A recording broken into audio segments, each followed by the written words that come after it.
Saat ini status hukum terkait gugatan Hakim Konstitusi Anwar Usman di PT UN memang belum ingkrah atau berkekuatan hukum tetap karena MK menyatakan akan banding.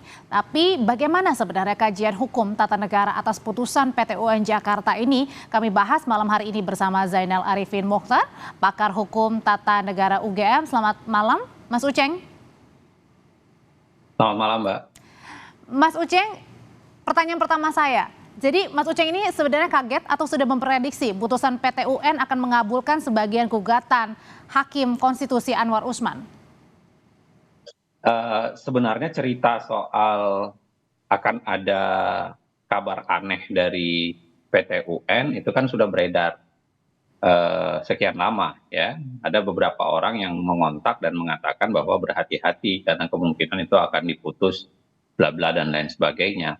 Saya termasuk orang yang tidak ingin mencurigai tentu saja, tetapi kalau kita melihat kebiasaan politik yang cawe-cawe dalam putusan peradilan, saya kira ya tidak bisa sepenuhnya disalahkan kemungkinan orang yang kemudian mendekatkan itu.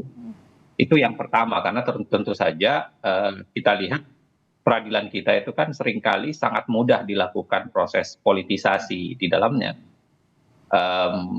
Seorang hakim MK saja bisa dipecat secara langsung oleh proses politik gitu.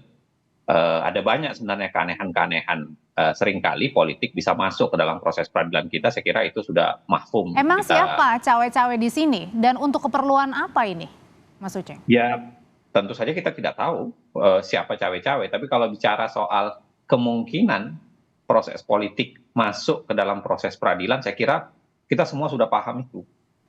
Ya, tadi contoh yang sederhana yang contoh saya kasihkan, bagaimana mungkin seorang hakim MK sendiri tiba-tiba bisa diganti di tengah jalan dengan alasan yang sangat politis. Saya kira kemungkinan itu memang tinggi. Tapi yang kedua begini, kita harus periksa sebenarnya putusan itu sendiri. Putusan itu sendiri saya kira berdiri di kaki yang sangat banyak perdebatannya.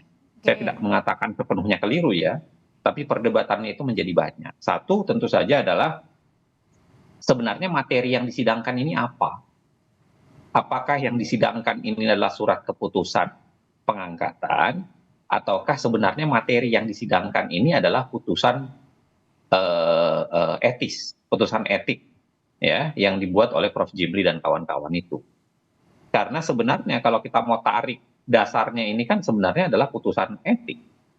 Tidak akan ada permusyawaratan hakim untuk memilih ketua baru kalau tidak ada putusan etiknya. Nah, betulkah putusan etiknya ini bisa dilawan di PT UN? Nah, itu perdebatannya yang di level pertama dulu.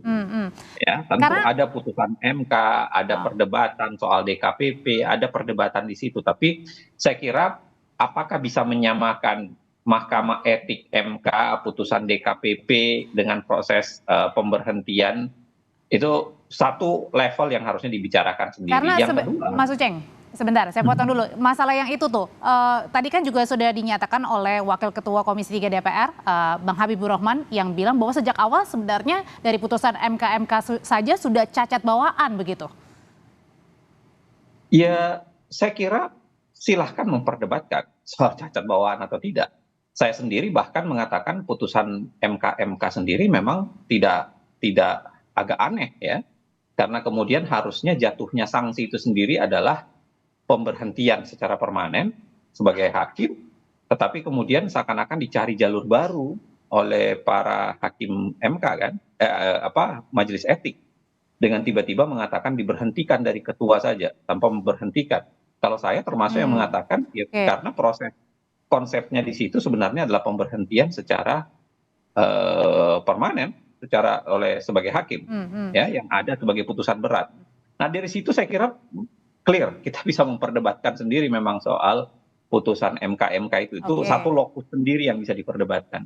Tetapi saya kira kalau kita bawa ke PT UN, maka sebenarnya yang dipersoalkan apanya? Apakah putusan etik itu bisa dibawa ke PT UN atau tidak? Nah, itu perdebatan tersendiri. Yang kedua, kalau kita lihat argumentasi hakimnya, kalau kita baca putusannya misalnya, itu kesan saya ya agak terlalu formalistik memaksakan formal. Misalnya dia mengatakan begini, salah satu alasan kenapa eh, putusan pengangkatan Soehartoyo dibatalkan hanya karena putusan pengangkatan Soehartoyo itu tidak membatalkan putusan pengangkatan Ya. Anwar Usman. Jadi harusnya menurut dia secara proses administratif harusnya Dibatalkan dulu ya, baru diangkat yang begitu. namanya Nah, pengangkatan Anwar Usman baru kemudian dilantik. tapi Nah, saya gimana Mas Uceng? mengatakan kalau proses sesederhana itu kan harusnya tidak mempengaruhi substansi. Kalau begitu misalnya, silahkan saja MK kemudian berkumpul kembali. Kalau bagi saya ya, MK berkumpul kembali, hakim melakukan permusyawaratan, melakukan pemberhentian sekarang terhadap Anwar Usman, lalu kemudian melantik, mengangkat kembali Soehartoyo. Dengan catatan apa? Berdasarkan temuan MK. Jadi bahkan kalau MK tidak banding pun saya kira tidak ada masalah bagi saya. Karena kalau alasannya demikian, maka saya kira cukup bagi hakim. Jadi ini putusannya juga yang menjadi pertanyaan juga bagi Mas Uceng, termasuk tadi membatalkan tapi juga tidak mengembalikan lagi Anwar Usman sebagai ketua MK. Iya, makanya kenapa dia membatalkan? Tentu saja kan karena ada pelanggaran. Pelanggarannya apa? Ternyata pelanggarannya itu sesepele yang saya bilang tadi itu. Sesepele bahwa dia belum, kalau orang menerbitkan surat keputusan baru, itu kan harus membatalkan surat keputusan lama. Kira-kira begitu logikanya, berdasarkan Undang-Undang Administrasi Pemerintahan. Jadi harusnya putusan pengangkatan Anwar Usman dibatalkan dulu, yang pengangkatan dia sebagai ketua dulu, baru kemudian mengangkat Soehartoyo. Nah, kalau sesederhana itu logikanya, menurut saya, lagi-lagi tanda kutip ya, sesederhana. Saya tidak bermaksud menyepelekan yang namanya proses administratif, tapi maksud saya kalau sesederhana itu, maka sangat mungkin berdasarkan putusan MK berkumpul saja, ya kan? MK berkumpul 9 hakim atau 7 diantaranya atau 8 diantaranya, lalu kemudian menggunakan putusan peradilan itu untuk melakukan proses ulang. Jadi maksudnya ini bisa dilakukan pada saat hari ini, misalnya dalam RPH yang masih dipimpin oleh Ketua MK Soehartoyo, ini bisa dibuat seperti itu begitu? Sangat bisa menurut saya, kan tidak ada masalah. Karena yang ditegur oleh putusan itu adalah proses administratif semata. Dia tidak membicarakan lebih banyak soal substantif sebenarnya. Tapi ya walaupun ada juga dia menyinggung soal kenapa putusannya putusan majelis etik aneh-aneh dan lain-lain sebagainya. Tapi yang ketiga begini, saya mau ingatkan, jangan lupakan bahwa kalaupun dianggap proses pengangkatan atau RPH pengangkatan Soehartoyo itu bermasalah, toh seharusnya kan ditanggung bersama tuh, dalam tanda kutip dosanya. Yang saya kira Anwar Usman kan juga ikut, seingat saya ya, tolong saya diingatkan, seingat saya dalam proses pemilihan Soehartoyo itu kan Anwar Usman juga tetap ikut. Ya. Artinya proses itu, kesalahan itu bukan hanya sekedar diderita oleh sebagian hakim, tapi hakim secara keseluruhan ini kan. Nah, hakim secara kelembagaan, berarti Anwar Usman itu di dalamnya. Nah, tapi kalau kita lihat dari putusan PT UN yang tadi meminta untuk membatalkan Soehartoyo sebagai ketua MK, tapi tidak mengembalikan Anwar Usman sebagai ketua MK, kalau dilihat sebenarnya putusan PT UN ini bisa dilihat nggak sih sebenarnya siapa ketua MK sebenarnya nih versinya putusan PT UN ini? Kalau dugaan saya, kalau membaca secara sederhana putusan itu, ya dugaan saya karena pengangkatan Soehartoyo itu dianggap cacat secara administratif, itu aja. Dianggap bahwa belum dibatalkan pengangkatan Anwar Usman yang dulu, tiba-tiba sudah dikeluarkan SK baru, begitu tuh. Walaupun ini perdebatan sebenarnya, apakah PT UN bisa masuk ke ranah administratif kekuasaan kehakiman, ya tentu itu perdebatan tersendiri. Tapi bagi saya adalah kalau sesepele itu menjadi wajar, kemudian amarnya menjadi begitu. Amarnya hanya sekedar membatalkan pengangkatan pengangkatan Soehartoyo, tetapi tidak mengembalikan posisi Anwar Usman, karena memang dia tidak menyalahkan pemberhentian Anwar Usman sebagai ketua sebenarnya. Yang dia persalahkan lebih banyak itu adalah pengangkatan Soehartoyo sebagai ketua yang tidak melalui proses administratif yang memadai. Meskipun juga Makanya memulihkan tadi- harkat martabat Anwar Usman juga ya dalam putusan. Nah, tapi Mas Iya. Uceng, pertanyaan selanjutnya adalah ini kan tadi dari hasil RPH menyatakan akan banding, tapi sambil menunggu salinan putusan juga kan dari PT UN Ini ke. yang kedua yang saya mau jawab. Oh, oke, sebenarnya. oke. Yang kedua, saya kira karena ini pengadilan tun tingkat pertama, maka putusannya kan memang belum inkrah. Apapun itu yang ada sekarang adalah SK pengangkatan Soehartoyo menjadi ketua. Maka Soehartoyo sah menjadi ketua sampai kemudian pengadilan akan membuktikan atau berkata sebaliknya tidak. Dan itu dilakukan secara inkrah.